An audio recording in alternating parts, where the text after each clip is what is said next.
You've probably heard of Gabriel García Márquez, or as millions knew him, Gabo. But here's the thing, he wasn't just a writer. He was more like a master craftsman, a carpenter who built entire worlds from the raw materials of memory, myth, and some really hard-nosed journalism. So how did he do it? How did this carpenter of words build a reality so powerful it literally reshaped literature itself?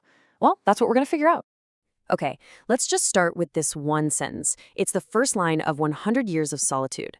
And with that, Garcia Marquez just throws you into a world where the past, the present, and the future are all happening at once.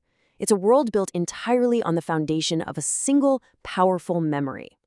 So that's the big question, right? How did one man's memory completely change the game for literature? To really get his revolutionary work, you have to look at the blueprints of his own life, the memories he used as his tools. To understand Gabo's whole literary universe, we've got to start where he did, in this small, sweltering town of Aracataca, Colombia. This place, and the people in it, they were the raw materials for his life's work.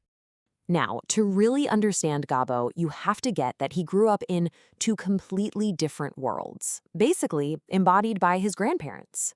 They created this fundamental tension that would define everything he wrote. On one side, you had his grandfather, the Colonel, a man of hard facts and history, and on the other, his grandmother, Doña Tranquilina, who lived in a world just teeming with ghosts and superstition. And this, right here, is the core of his genius.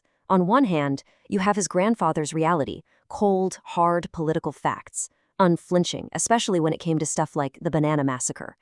But on the other hand, you had his grandmother's world, where ghosts were real and supernatural events were told with such a straight face that they just became another part of the day. Gabo's work, his whole world, exists in that incredible space where these two realities smash into each other. Before he could build these wild fictional worlds, he needed to learn the discipline of structuring reality. And that apprenticeship? It didn't happen in some fancy literary salon. Nope, it happened in the newsroom. He actually started as a reporter almost by accident, after riots shut down his university. But journalism? It became his true calling. It took him from writing for local papers to exposing this massive national scandal, a story so big it got him exiled. And from there, he ended up working for the news agency of the Cuban Revolution. See, for Gabo, this wasn't some detour from literature. This was the forge. This was where he sharpened the very tools he'd later use to build his fictional worlds. It was his training ground. And that's the crucial thing to understand. For Gabo, there wasn't this big, sharp line between fact and fiction. He called journalism the best job in the world. He saw it as the carpentry of storytelling. It taught him how to gather his sources, how to structure a narrative, how to pick the perfect words. He was just using the same set of tools for a totally different purpose. So what happens when you take a grandmother's ghost stories, a grandfather's history, and you combine it all with the razor-sharp precision of a journalist's craft? Well, you get the style that would make him famous, magical realism. So what exactly is magical realism? It's not fantasy, not really. It's about taking the most unbelievable, fantastical events. I'm talking a girl ascending to heaven, a priest literally levitating, and dropping them into a world that is otherwise completely, meticulously realistic. And here's the key. The characters just react like it's no big deal, just another Tuesday. And here's kind of how he built it. First, the supernatural becomes mundane. Ghosts are just part of the family. Then, he uses this incredible exaggeration, hyperbole, like a rainstorm that lasts for almost 5 years, to show you the sheer scale of a trauma. Time isn't a straight line either. It's a circle, with names and fates repeating over and over through generations. And finally, he takes something simple, like a block of ice, and makes his characters see it as a world-shattering miracle. But this whole method wasn't just for creating a sense of wonder. Oh no. It was a weapon. And to see its true power, we have to look at how he aimed it right at the great, buried trauma of his grandfather's generation, the Banana Massacre. 3,000.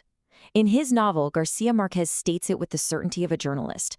3,000 striking banana workers were massacred, and their bodies were just dumped into the sea. Now, the real-world history of that event in 1928 was messy. The actual death toll was all over the place, officially downplayed, and pretty much erased from the history books. So by stating this impossible number, 3,000, with such certainty, Gebert wasn't trying to distort the truth. He was getting at a deeper truth, The truth of living in a reality that's been twisted by power, where the official story is so absurd, it makes the fantastical seem more believable. He took a forgotten event and made it absolutely impossible to forget. Okay, so once he'd mastered his craft, Gabo then turned his tools to dissecting the very real power structures that dominated Latin America throughout the 20th century. And his politics, well, they were never simple.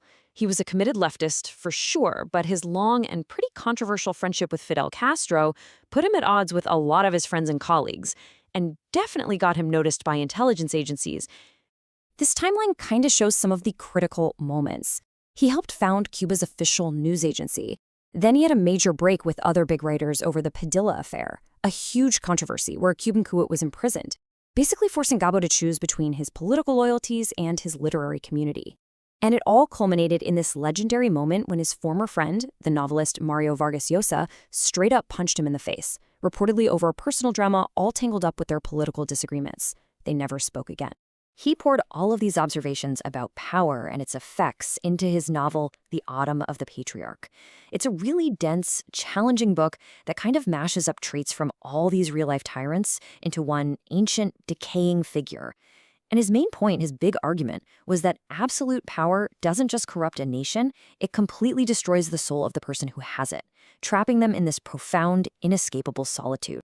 And ultimately, that theme of solitude, the one that haunted his characters, would come to define his own legacy. In 1982, he received literature's highest honor, the Nobel Prize. But honestly, it was his acceptance speech that would serve as the ultimate explainer for his entire life's work. In his speech, which he called The Solitude of Latin America, he basically argued that the region's reality was just so extreme, so full of violence and wonder, that you couldn't judge it by outside standards. He said its solitude came from this constant struggle to make its own unbelievable life believable to the rest of the world. And he ended with this powerful call for a future free from that isolation. And this brings us to the really tragic final irony of his life. The man who was the ultimate carpenter of memory, who built these vast literary empires from the simple recollections of his childhood, he spent his final years suffering from dementia. He lost the very tool that had defined his entire existence. In his last years, while he was battling dementia, Gabo decided his final manuscript just did not make sense, and he ordered it destroyed. He wanted to be remembered for his masterpieces. But a decade after he died, his sons went ahead and published it anyway, believing it still had real literary merit. And that forces us to ask a really difficult question. When the carpenter can no longer trust his own tools, who truly gets the final say on what he built?